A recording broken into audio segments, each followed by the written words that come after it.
Italy has banned funerals because of the coronavirus crisis. For many, the virus is now robbing families of the chance to say a final goodbye. In Italy, many victims of COVID-19 are dying in hospital isolation without any family or friends. Visits are banned because the risk of contagion is too high. While health authorities say the virus cannot be transmitted posthumously, it can still survive on clothes for a few hours.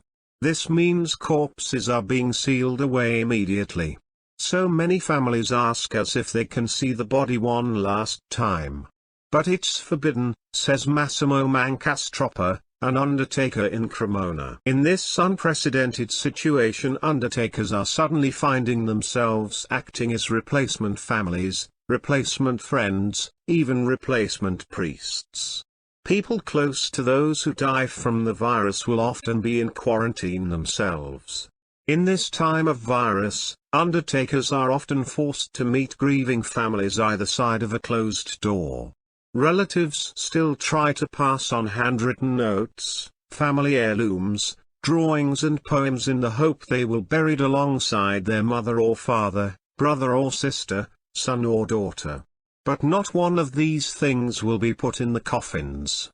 Burying personal items is now illegal. A drastic measure, but one designed to stop the spread of the disease.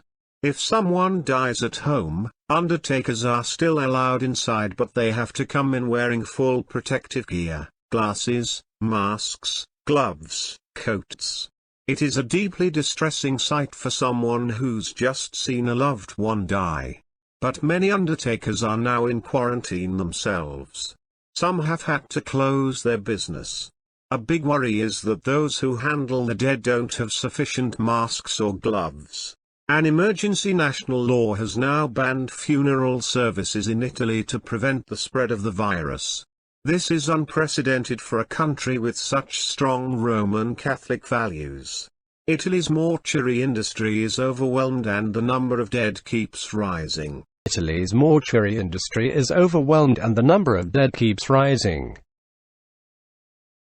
Almost 7,000 people have been killed by the virus so far, the 24th of March, more than any other country in the world.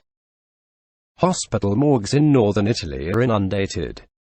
The chapel at the hospital in Cremona looks more like a warehouse, says Massimo. Caskets are piling up in churches.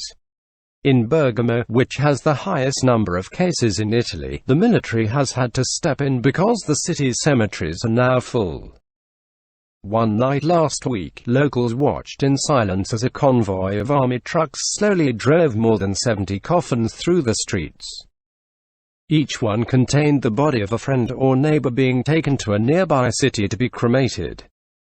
Few images have been more shocking or poignant since the outbreak began. Doctors and nurses across the country have been hailed as heroes, saviors in Italy's darkest hour. But funeral directors have not received recognition for what they too are doing. Many people see us as merely transporters of souls, Massimo sighs.